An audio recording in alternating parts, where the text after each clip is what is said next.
everyone. So many games, so little time. That's right, yeah. So many games, so little time.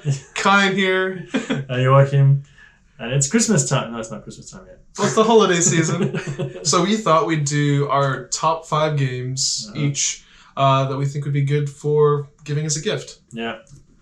We'll specify for who it's good for. Yeah. Okay. We'll have like a range depending on who you're buying for, potentially. Yeah, exactly. And we'll also have the screen here that will show you the page on Board Game Geek itself to give you a better idea what it looks like and so on. Yeah. All right. So I guess maybe I'll go up first. Yeah. All right. So let me just type it in here. I'm trying to see if I could find the actual publisher here, but no, you can't. So mine is a bit of a cheat. I'll just find one of the games. Let's go. So Is it this one on Game Startups?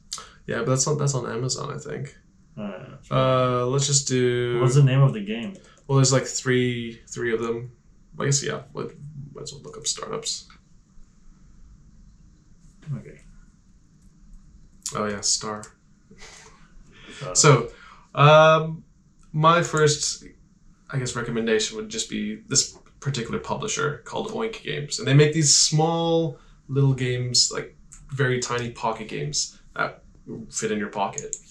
And they can range from party games, let's say, to a little bit of strategy involved. So, for example, like this game here, Startups. Each player, I think it plays 3 to 7. Each player is a potential investor in a startup company, and you're going around trying to play or bid on different cards. And I quite like it. It's quite a thinky strategy game.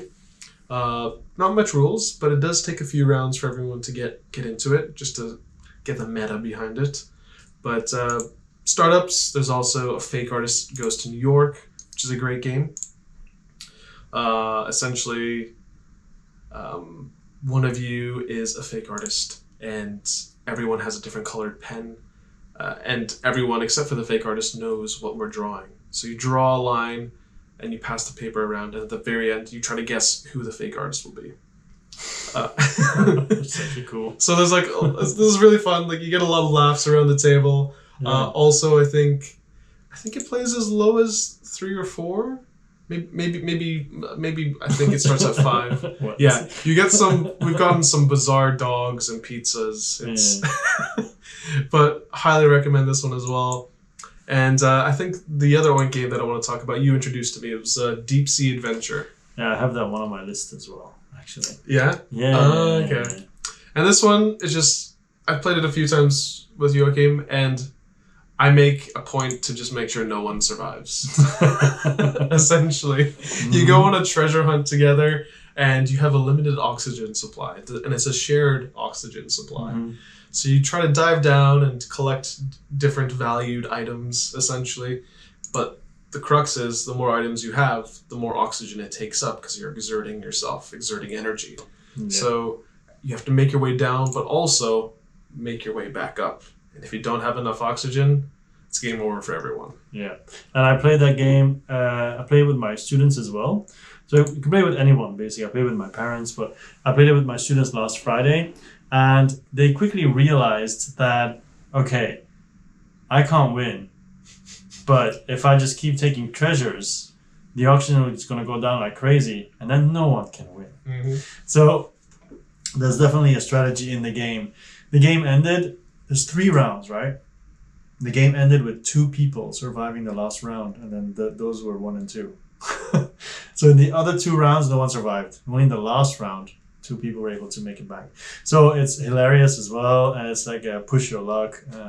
So really low price points as well. You can find it anywhere. Yeah. So it's a really neat small gift. But I do have to say, people need to try it, because they might see it and be like, what's this? Yeah. That was my student's reaction as well. And afterwards, they really want to play again. So just keep that in mind, and just force them to play. The small box looks underwhelming. It's like, this is a game? What is this? Yeah. They have a ton of other different options that suit your kind of fancy or style. take a look at them. Unless they're diving aficionados. Yeah. But otherwise, yeah. Okay. There's also a different version of this called that recently came out. It's space themed, called Moon Adventure. I didn't even know. And I think it has the same mechanics.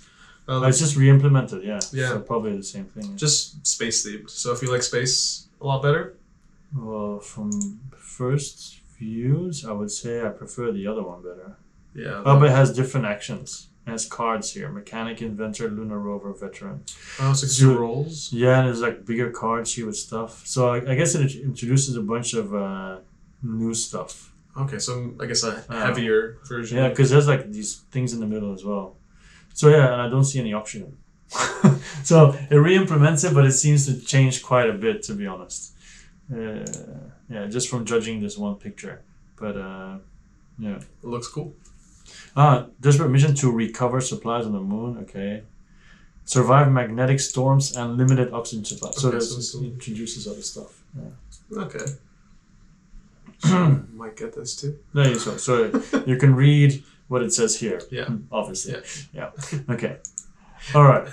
So that's your number 5. That would be my number 5. Yeah. Well, my number 5 is Deep Sea Adventure. Oh, perfect. Shall we go into number 4? Yeah. So the reason I always said why I put Deep Sea Adventure. So number 4. Well, we're doing top 5, but it's not really a top. It's just 5 games. Mm-hmm. Number 1 is not any better or worse than number 5. Next one I have is Reef. Because Reef, I played Reef with everybody, basically. I had Deep Sea Adventure because it's push your luck. I have Reef because it's abstract, right? So you have your own reef and you get corals and you basically build up your coral.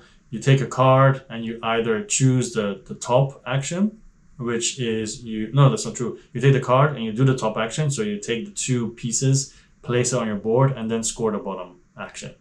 Score it, yeah. So that's basically how the game works. And it's just, I don't know, it's just cool. It's like the tangible feeling of, tactile feeling of using these pieces and keeping your eye on other people's boards. It's a little bit strategic as well.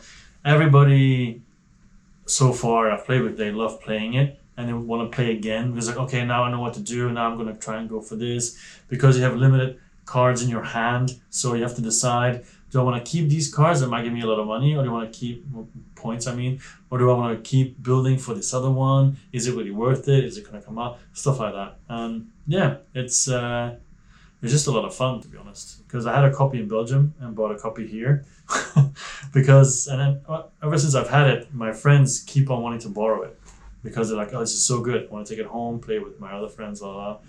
So I'm not part of their other friends. Anyway, so I'm just saying, for all ages as well. My friend, another friend, she played it with her kids and everything. But you can just as well play it with hardcore gamers because there's a bunch of strategy as well. And then it'll be like, no, you cannot let him get yellow because stuff like that. So yeah, Reef, really, really like it. Nice. All right, my number 4. Well, if you're a fan of Reef, also not expensive. Yes, continue. Oh, no? No, not that expensive. Nice. Nice. So if you're a fan of social deduction games, like you're a fan of Mafia, Werewolf, I am going to recommend... The 2021 version? Yes, Quest. You can find it on Amazon, relatively cheap. There's also... Where's the re-implementation? Okay, they don't have it here. No. So, Quest or Avalon. Either or. I think like the rules are slightly different. If you're looking for a 4-player game, maybe get Quest. Avalon plays at a minimum of 5. Right? So depending on your player group, either or will suit you. And essentially, you just go on quests. Well, you go on quests. Let me see if I can find the Avalon Resistance. Probably have more gameplay pictures. Yeah, because this only had 77 votes. 77 ratings. This one has 28,000 ratings. Slightly different. Yeah. All right, so essentially you'll each have like a role. You'll either be working for Mordred or Morgana in Quest, or you'll be working for Merlin and the Knights of the Round Table. And And essentially, it's the job of all the Knights of the Round Table to achieve quests, and all of the minions of Mordred to fail at quests. So essentially, you'll assign, I think, 2 or 3 players to go out on a quest. And here's where like the game really shines, because the quest is undefined, and it's up to you and your group to maybe have fun with it. Maybe you're gonna go look for a cow, or Why not? which actually happens. It's like, oh, the quest, I'm gonna find Bessie the cow. It's like, okay, yeah, go for it. or I don't know, maybe you're gonna go find Excalibur, stuff like that. Mm-hmm. But essentially, you go through and you're trying to find out who the minions are. In regular Avalon, there's Merlin, who can't really say much. Merlin knows who is who, essentially. Yeah. And if you've played Werewolf, they kind of like the seer, stuff like that. Yeah. But yeah, if you're a fan of social deduction, highly recommend this game as my 4th pick. Yeah. My 3rd pick then. For my 3rd pick, I have the heaviest game I think on my list, and that is Underwater Cities. And there's an expansion that you can have, but not really necessary. If you've played the base game a lot, then you can have it, but otherwise not really necessary. But I added this because this is the worker placement style game that I wanted to add, because you'll be placing your submarines on the side and doing actions, while on your player board you will be building domes or underwater cities, and also factories, laboratories, farms, kelp farms, trying to connect it to these bonus tiles on the side. You'll have a bunch of cards that you can then activate and have in your hand and use. And it just all these different mechanics that click really nicely together. It's really enjoyable. It's enjoyable solo. It's enjoyable with more people. It never, I feel, overstays its welcome.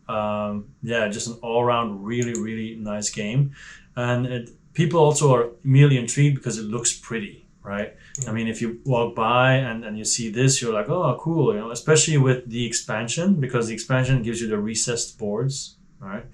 The original game will just have the flat ones, right? I mean, it's still good, but recessed looks even better. And it's also one of the games that I really upgraded. And you can see on our channel we have the how I upgraded One of these days I'll also make the how I upgraded Underwater Cities and show you what I added.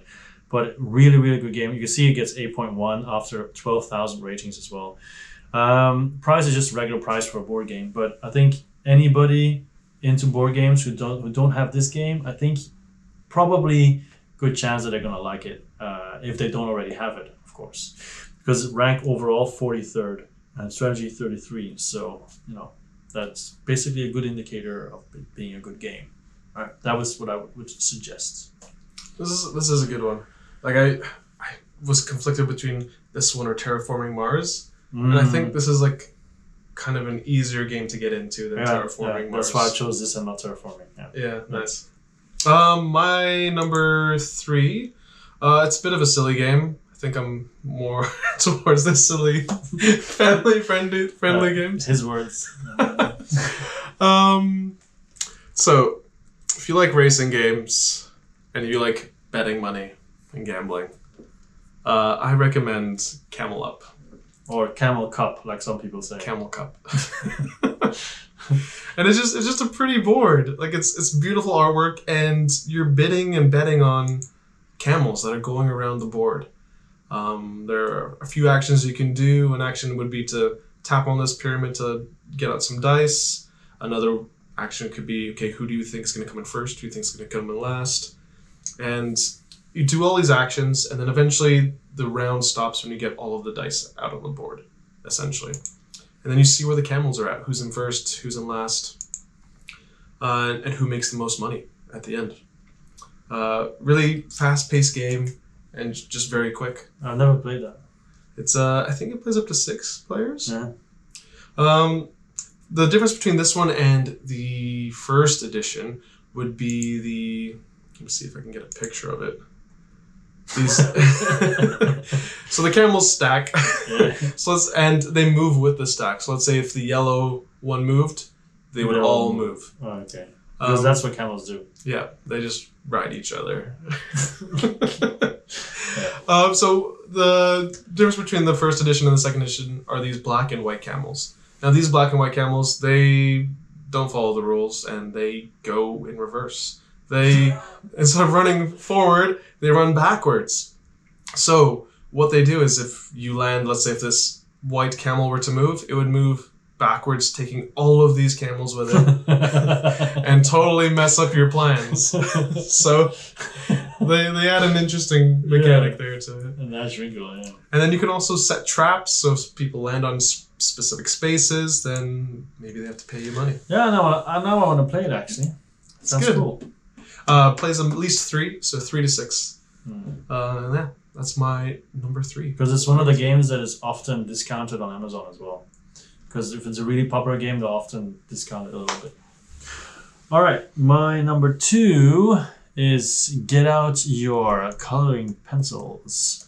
Ah, nice. Because it's cartografera and cartographers. Muy bien. Muy caliente. So, cartografers. Sorry, I've been watching Narcos Mexico, so speaking too much Spanish at the moment.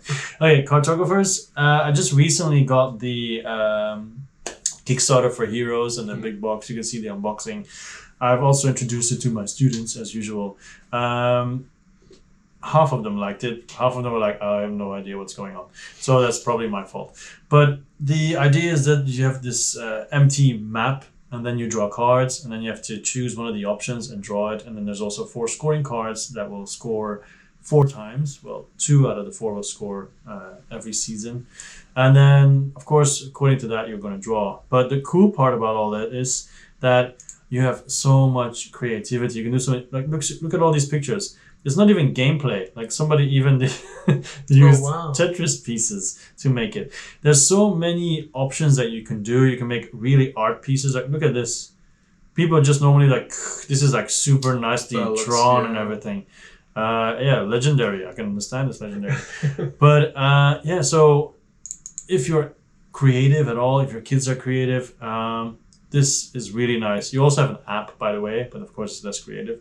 Like this looks really nice as well. It seems like, yeah. So it's way better than I can draw it. If I would show you mine, you'd be like, oh my goodness. Just color in a square, a different color. Exactly. This is green. I'm gonna draw a monster, a really big tooth, whatever. So, but yeah, so that's basically how the game works. You have the cards, you follow them. Like for example, a selection of explore cards. In this case, you either choose whether you draw a village or a river, and then this is the size, the square you have to use to do it, right? Or treetop village. Then you have forest as well, or marshlands like this, and yeah, so. You have all the seasons, and when you finish the last season, the game ends. So, for example, this is another picture where you can see the scoring cards, these 4. So, for example, in spring, is it? A and D will score, so then you focus on these 2. But you can focus on these as well, because eventually they'll score too. So, yeah, this is Tabletopia, yeah. So, I'm saying a lot of so. My point is, it's really good, and if you have people that are very artistic and are interested in games, then this will definitely be up their alley. Yeah. I still want to try this. I haven't tried this one yet. Once again, another game that we have to try to play together. Yeah, for sure. All right, yours. All right, my number 2. It's fairly new. It's a bit on the expensive side, but I would recommend it to a person who is ready to take a step up from Risk. 3D Catan. I'd like to play that as well, just because it's pretty. It's so pretty. What is it? Ah, okay. All right. So if you like area control, minus dice. So there aren't any dice in this game. It's more card play when you do battles. But if you like Risk, because I enjoyed Risk a lot, and this game just takes it to a whole nother level. This is the 2nd edition, I would say. Came at Blood and Sand. It's new art, and they've incorporated some of the expansions of the older game within it. But essentially, area control game where you're fighting for these different temples. Like each little space here are pretty much a person's village. Let me see here some artwork of the different characters with like Anubis, Bastet, Horus. Let me see if I could find some more actual pictures. 2 hours later. Yeah. This is from an expansion. Nothing to do with the game. I'll add the thing a few moments later. We'll keep going. Okay. So anyways, You just click here and I'll yeah, that's a good idea. a bit easier.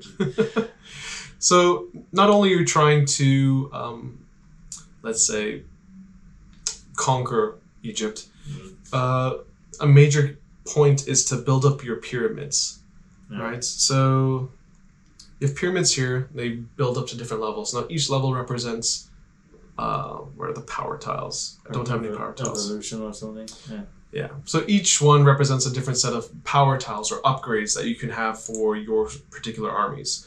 And they each give you a different, just like a power up or technology, like a tech tree that's just allow you to do other things better than everyone else. Yeah, there's different levels. You have like your black pyramids, blue, white, red. This one. Yes, exactly. This is one of them. So yeah, so like usually white makes things cheaper for you to purchase. But yeah, essentially you go around the board collecting like divinity points or fortune points, and the person with the most points after. It's a very complex system from what we play. But if it's explained in a normal way, then it's quite easy to grasp, to be honest. Yeah. And also the cool part is you can get monsters like this one. If you take this one, you get the monster, right? Yeah. So you can actually bring monsters onto the table as well. Yeah, the minis, the miniatures are they're great. Yeah. So yeah, if you have someone who likes Risk, I totally recommend Kemet as the next step up in area control games. Just take the risk and buy it for them. Hey. It's a bit pricey right now, I think, on Amazon. It's a good gift. It is. What is it? It's I think when I saw it last, it was like 700 Hong Kong dollars. But you don't need to get this one. You can get the first edition one. It'll have slightly different rule set, but still an amazing game. And then you never know, your local game stores might have some. Yeah. Because depending on where you live, if gaming is not super hot, they might have some of those games actually in stock. Like I know a couple of places in Belgium where not many people buy games from, and then I can still find games there that are sold out everywhere else. So yeah, maybe that's also an option. If you're in Toronto, stop by 401 Games, right off of the 401 highway. Pretty good. Okay, I'm not gonna make any error jokes. No. All right, my number one is, so I've had Deep Sea Adventure, which was push your luck. I've had Reef, which was more like the tactile abstract stuff.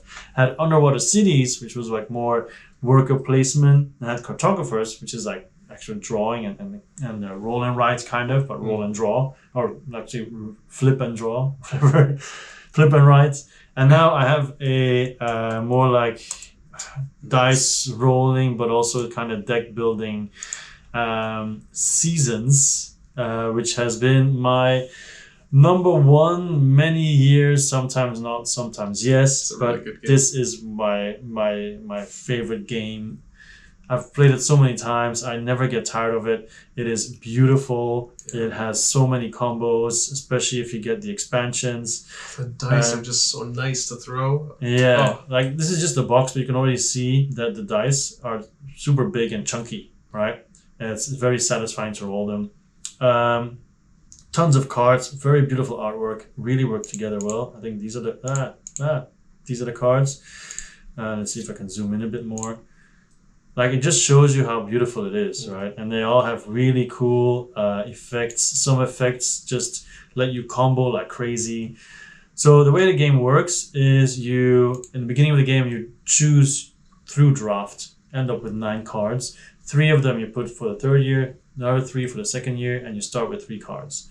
And then you roll the dice and you do actions and you play them. For example, here, they're mid-game. They already have 3 cards. This person has 4 cards. You have to make sure that your summoning gauge here is high enough, because if you're at 1... Actually, this guy is impossible. His summoning gauge is at 1 and has 3 cards out. So that's impossible. So they're cheating in the example. Fantastic. Anyway, So, but you can see it's not 100%. Even the dice look a bit weird. It's just a weird picture. But anyway, so you have the energy that you collect through the dice that you then use to pay the cards for. This is the crystal track, basically your points, but people can also take it away through certain cards. There's still a deck because some actions like this square here, the rectangle, allow you to take a card. You have bonus actions, but then they might cost you points. There's a lot of different ways, but it's beautiful. It is plays completely different every time because of the sheer variety and number of cards.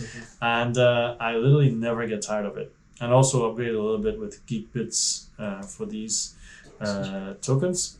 And so definitely, if this sounds anything that you think might be interesting, if somebody likes Magic the Gathering, definitely for them. But if somebody likes beautiful games, also for them. One of my friends just likes art, and she got this game and immediately bought it herself. I mean, when she played my version, she immediately bought it herself, and she was not a gamer, just because she likes the art and then was immediately interested. So you can see here as well, very big chunky dice, right? Very, very nice.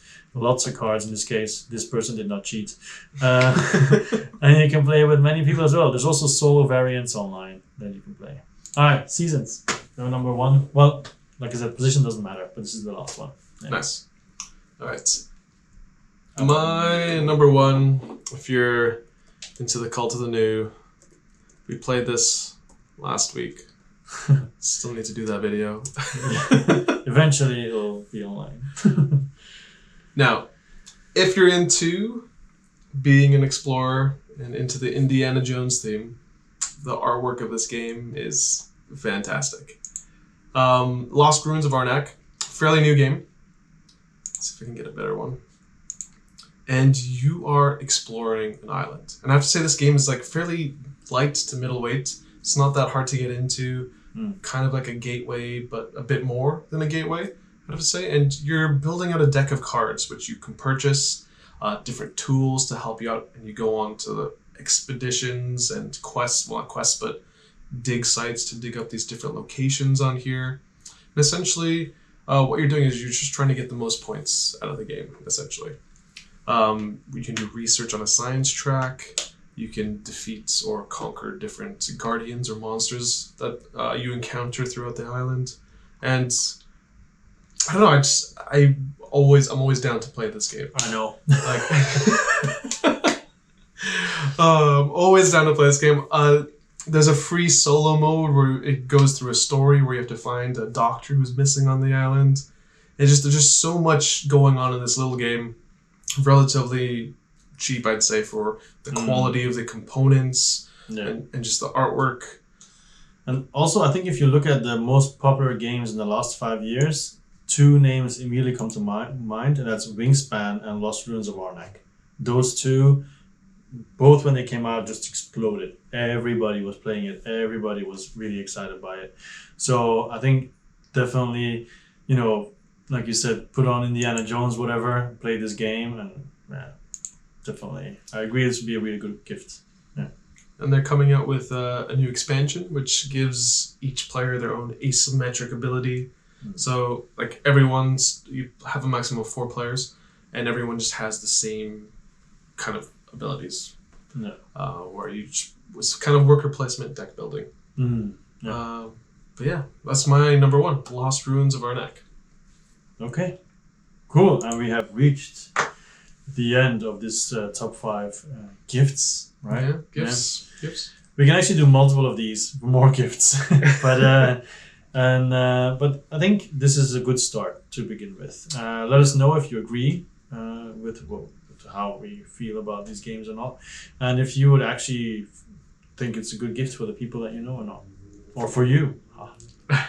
Actually, talking about that, our giveaway, you can actually use the giveaway if you win to get these games. Of course, if it's after 24th November of 2021, then there's no giveaway. Yeah. So yeah, this is very time sensitive, this one. Okay. I guess that's it. Yeah. All right, everyone. Thank you for joining us. Hope you like this top 5 holiday gifts guide for board games. All right. So I was Joachim. I was Kine. We were So Many Games. So Little Time.